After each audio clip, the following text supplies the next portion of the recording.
सोना। देखो गीता में भगवान कहते हैं कि धातु नाम अस्मि कांचनम, धातुओं में मेरा स्वरूप स्वर्ण है। तो बोले महाराज कलयुग का भी बात है? बोले हाँ।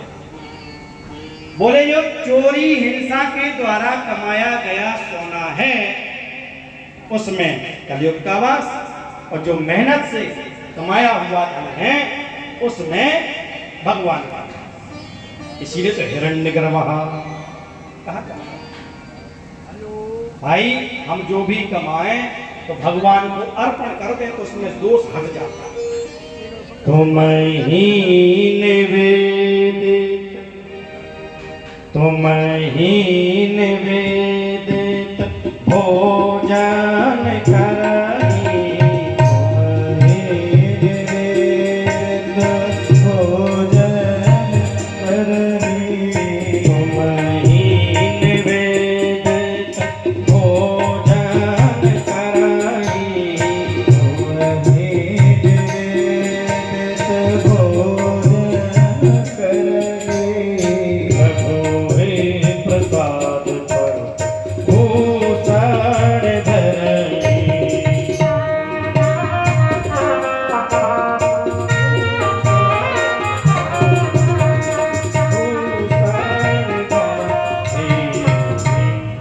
तुम ही निवेदित भोजन करें, जो भी हम कमाएं भगवान को पहले ठाकुर जी को अर्पण कर दो, तो उसमें जो दोष होगा तो भगवान को प्रसाद लगने पर वो दोष स्वतः नष्ट हो जाएगा। अब ये हुआ राजा परीक्षित स्वर्ण मंडित मुकुट को धारण किए हुए थे। कलयुग तुरंत राजा परीक्षित के मुकुट में ही विराज। राजा परीक्षित दिग्भ्रमण कर ही रहे थे। अब राजा परीक्षित की बुद्धि भ्रमित हुई। अब जब भ्रमित हुई तब क्या था, जो राजा परीक्षित संतों की सेवा किया करते थे, संतों का मान सम्मान किया करते थे, जिनके राज्य में संत लोग स्वच्छंद निवास करते थे, आज राजा परीक्षित से बड़ी भारी गलती हुई। क्या? राजा परीक्षित को प्यास लगी तो समीप ऋषि के आश्रम में पहुंच गए।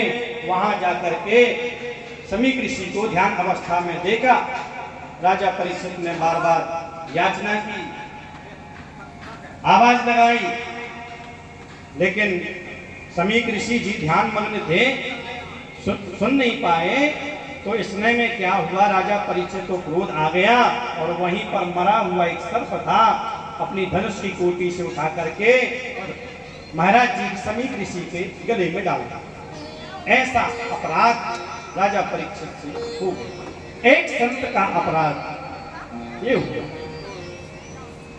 अपने भवन में गए, इधर क्या हुआ,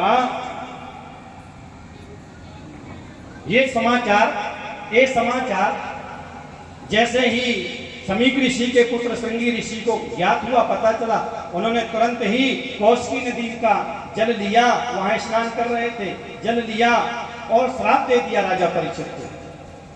क्या श्राप दे दिया? इति लंघित मर्यादम तक्षिका सप्तमे हनि, तक्षिका सप्तमे हनि। हे कुलांगार, तूने ऐसा अपराध किया, एक संत के गले में तूने मरा हुआ सर्प डाला, बड़ा अपराध किया। जिस सर्प को तूने डाला है ऋषि के गले में, उसी सर्प के तक्षक, पूर्वज तक्षक के द्वारा तेरी सांस में दिन मृत्यु हो।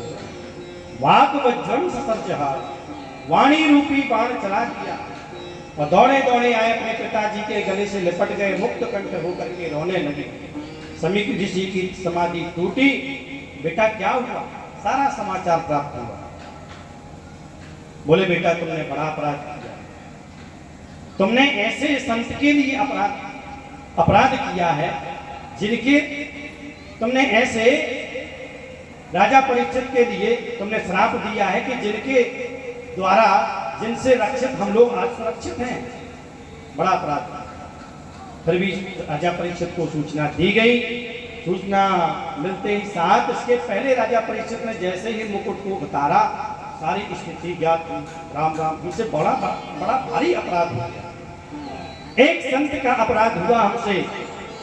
सब कुछ छोड़ करके अपने पुत्र जन्मेजय को राजगद्दी पर अभिषिक्त करके राजा परीक्षित सीधे गंगा जी के पावन पुलन तट पर पहुंच गए।